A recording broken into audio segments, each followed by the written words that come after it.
Yanlış kalmasıdır. Aferin. Ne kişi yapamaz?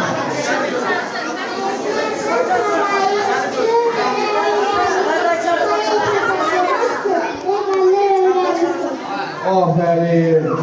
Sen ne kişi aitsin var? Ha? Kime verirsin bana? Adın nedir? Murat. Murat şey.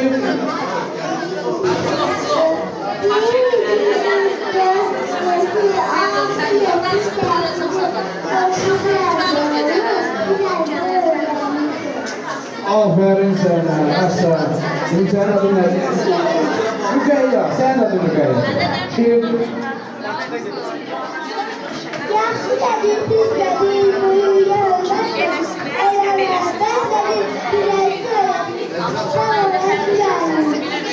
Aferin, aferin. Şimdi sen adın Nuray? Nuray? Nuray şiir deme. Daha sen geçelim.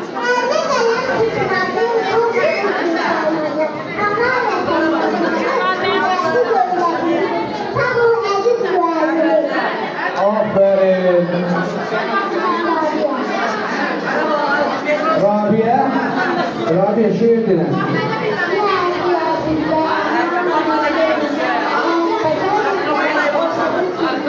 Aferin. Kızım sen adın nedir?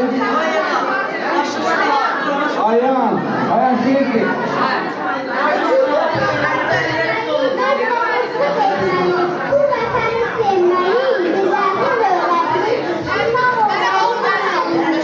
Aferin. Efendim sen adın nedir?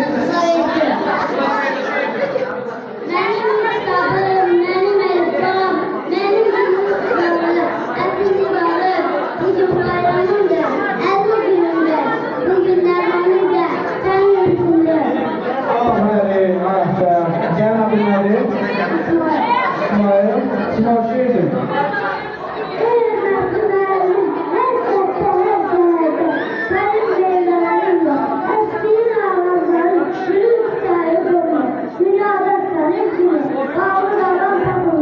Aferin, Esen.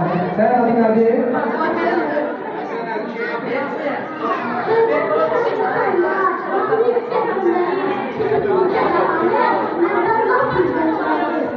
Aferin, Esen abi. Sen adın nedir? Olur. İnşallah hanım olur geldilersin. Sen şans geliyorsun bana.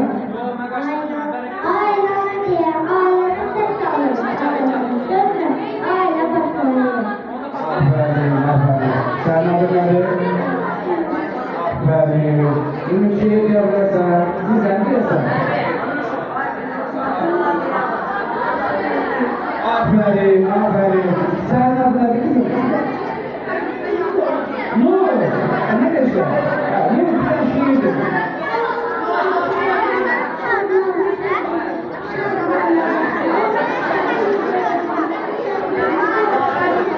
Aferin, aferin.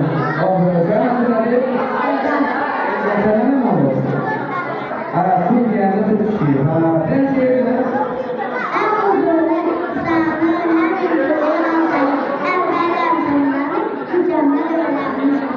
Aferin. Sen adın nedir? Şiir.